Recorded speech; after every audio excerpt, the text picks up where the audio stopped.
মানুষকে ন্যাংটা করে ভিডিও করা তোদের ভিডিও করা যাবে না। আমার বোনের 6 মাস আগে বিয়ে হয়ে গেছে, সে কিন্তু থাকে না হলে বিবাহিত ছাত্রলীগ করে রাজনীতি করে না, ইডেনে আসেও না এখন। তুমি কেন আসছো? তোমার বোনের নাম বলো। এই তোমার বোনের নাম বলো। তুমি কার পাওয়ারে থাকো? কার পাওয়ারে থাকো? রিভাপুরই আছে। রিভাপুর পাওয়ারে থাকো। তুমি কি রিভাপুকে দিয়ে উঠছো? তোমার বোনকে রিভাপুকে বলে দিছে? বলে দিছে রিভাপু। হ্যাঁ, রিভাপু দায়িত্ব নিছে, এইজন্য আমি আর থাকতেছি না। রিভাপুর বোন কই? তুমি জানো না তুমি আপু এখানে রুম ছেড়ে দিছে, আপু রুম ছেড়ে দিছে। জিজ্ঞেস করেন আনিকাপুর কাছে, আপু রুম ছেড়ে দিছে। তুমি ইন্টারমিডিয়েটে পড়ো। তুমি আমার কথা হচ্ছে তুমি এখানে না হয়ে থাকো কেমনে? কিভাবে? আমি হলে থাকি না, আমি আর থাকবো তুমি না। থাকো এখানে।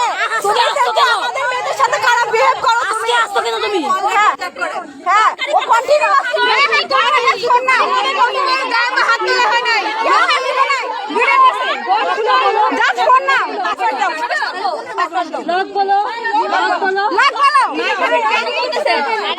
কেন আপর মেসেঞ্জার হোয়াটসঅ্যাপ কন্টাক্ট করেন। আস্তে আস্তে কিছু জানি না। বলতে বলেন, লোকটা বলে 2 দিন আন্দোলনে গেছি, আপু বিশ্বাস করে একটু জিজ্ঞেস করেন। আমি আপনাদের তোমার কথা বিশ্বাস লক খোলো। কেন এটা লক খুলতে বলেন? তোমার কথা শুনতে চাই লক খোলো। আচ্ছা, লক খুলবা কি না? আমরা এইটাও লক খুলে নিয়ে আসি দাও। লক বাইরে থেকে বাইরে থেকে না, এখান থেকে খুলবা।